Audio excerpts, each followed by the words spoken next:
নমস্কার বন্ধুরা, আমি আপনাদের বন্ধু রাজেন্দ্র। ভাগ্যস্কোপ জ্যোতিষ বিভাগের পক্ষ থেকে আপনাদের সকলকে স্বাগত জানাই।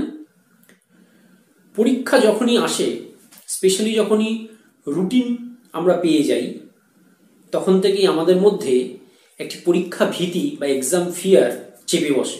আমরাও যখন ছোট ছিলাম, তখন যখনই রুটিনটা হাতে পেতাম, আমাদের মধ্যে সেই পরীক্ষার ভীতি বা এক্সাম ফিয়ারটা কিন্তু চেপে বসত।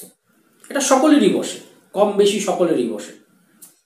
কিন্তু এই ভীতি বা উদ্বেগের ফলে পরীক্ষাটি খারাপ করার বা মার্কস কম পাওয়ার বিষয়টি তো কাম্য নয়। তাই এর একটা সলিউশন দরকার।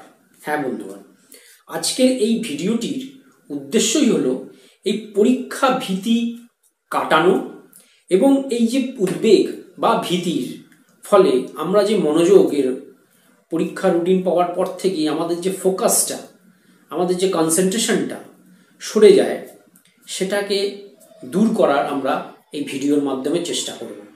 যদিও আমরা এই ভিডিওটিকে দুটি অংশে বিভক্ত করেছি।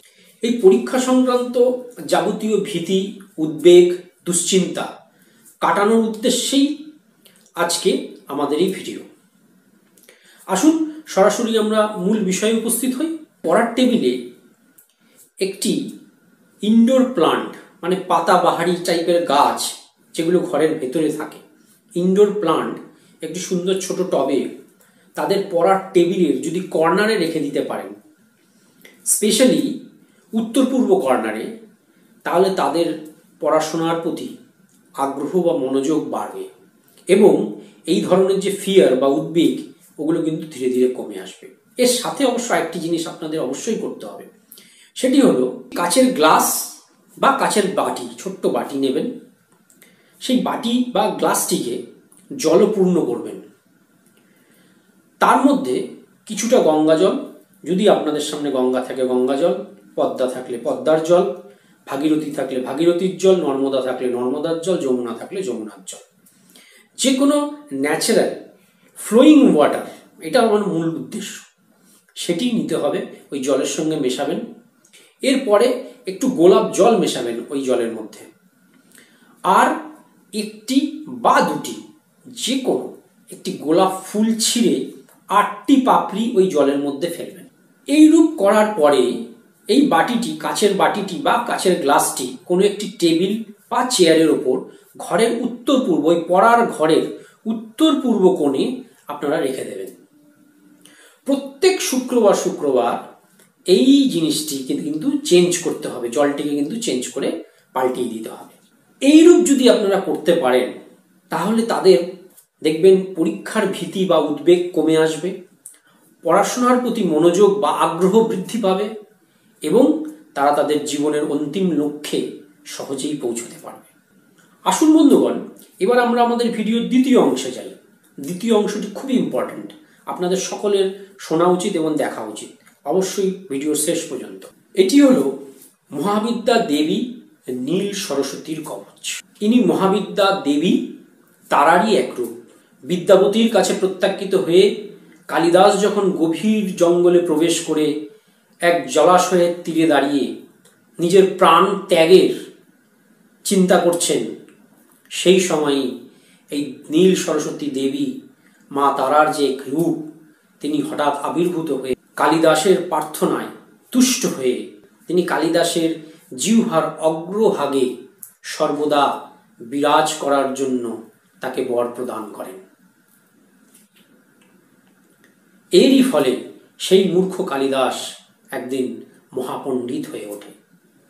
হ্যাঁ বন্ধুগণ, এই জন্য এই নীল সরস্বতীর কবচ প্রত্যেক ছাত্রছাত্রী, সে স্কুলের ছাত্রই হোক, কলেজের ছাত্রই হোক, ইউনিভার্সিটির ছাত্রছাত্রীই হোক, তারা আইআইটি দিতে যাচ্ছে, জয়েন্ট দিতে যাচ্ছে, বিসিএস দিতে যাচ্ছে, যে কোনো চাকরির পরীক্ষায় যাচ্ছে, তাদের সকলের কাছে থাকা প্রয়োজন এই অতি মহাশক্তিশালী একটি কবচ। তিনি আমাদের বিদ্যা ও জ্ঞান প্রদান করেন, আমাদের জ্ঞান ও চক্ষু খুলে দেন। যাদের বিদ্যায় বারবার বাধা আসছে, যারা পড়াশোনায় মনোসংযোগ করতে পারছেন না, অথবা যারা বিশেষ স্থানাধিকার করতে আগ্রহী, তারা এই শুভ দিনে তৈরি মা নীল সরস্বতীর কবচ ধারণ করলে চোখে পড়ার মতন সফলতা পাবেন। যারা এই কবচ ধারণ করবেন তাদের জন্য আমি আজকের এই ভিডিওতে একটি বিশেষ উপায় বলে দিচ্ছি। এই উপায়টি যদি সঠিকভাবে করতে পারেন, যে কোনো পরীক্ষায় আপনারা সফলতা লাভ করতে পারবেন। স্ক্রিনে দেওয়া মা সরস্বতীর এই মহাযন্ত্রটি যদি ভূর্জপত্র পান, ভূর্জপত্রের উপর লাল কালি দিয়ে আঁকতে পারেন, বা যে কোনো পরিষ্কার সাদা কাগজের ওপর লাল কালি দিয়ে অঙ্কন করে নিন। পড়ার স্থানে পড়ার টেবিলের সামনে রাখবেন। পারলে সোনালি রঙের ফ্রেম দিয়ে এটাকে ফটো ফ্রেমের মতন ফ্রেম করে দেওয়ালে টাঙিয়ে রাখতে পারেন। এই যন্ত্রের সামনে দাঁড়িয়ে প্রথমে মা সরস্বতীর মন্ত্র জপ করবেন 21 বার। মন্ত্রটি স্ক্রিনে যাচ্ছে দেখুন। ওং হ্রিম সরস্বত্যই নমঃ। এরপরে মা নীল সরস্বতীর যে মহামন্ত্র, সেই মন্ত্র জপ করবেন 21 বার। ওম হ্রিম শ্রীম হ্রিম ঐং হুম নীল সরস্বতী ফট স্বাহা। এই মন্ত্র 21 বার জপ করবেন। তারপরে মা তারার প্রণাম মন্ত্র করবেন। 3 বার প্রণাম করবেন মা তারাকে। ওম তারা দেব্যই নমো নমঃ। ওং তারা দেব্যই নমো নমঃ। ওং তারা দেব্যই নমো নমঃ। মনে রাখবেন, নীল সরস্বতী কিন্তু আর কেউ নয়, স্বয়ং মা তারা, জ্ঞানের দেবী। তাই এই রূপ প্রতিদিন করে আপনার পড়াশোনা শুরু করুন। পরীক্ষার শুরুর প্রথমে এই রূপ করুন। দেখবেন সে আপনি মাধ্যমিক পরীক্ষা দিন, উচ্চ মাধ্যমিক পরীক্ষা দিন, কলেজের পরীক্ষা দিন, বিশ্ববিদ্যালয়ের পরীক্ষা দিন, বা যে কোনো প্রফেশনাল কোর্সের পরীক্ষা দিন, সে MBA করছেন, ডাক্তারি করছেন, ইঞ্জিনিয়ারিং করছেন, যে কোনো পরীক্ষাই দিন না কেন, দেখবেন চোখে পড়ার মতন সফলতা পাবেন। তাই আপনারা যারা এই কবচটি নিতে আগ্রহী, তারা স্ক্রিনে দেওয়া নাম্বারগুলোতে সত্বর আমাদের সঙ্গে যোগাযোগ করে নিন। সুতরাং দর্শক বন্ধু, দেরি না করে এক্ষুনি আপনারা আমাদের সঙ্গে যোগাযোগ করুন এবং এই কবচটি সংগ্রহ করুন। ভিডিওটি আমরা এখানেই শেষ করছি। আগামী ভিডিওতে আবার নতুন কোনো বিষয় নিয়ে আপনাদের সামনে উপস্থিত হব। ততক্ষণ পর্যন্ত আপনারা খুব ভালো থাকুন, সুস্থ থাকুন, আনন্দে থাকুন। জয় গুরু, জয় মা।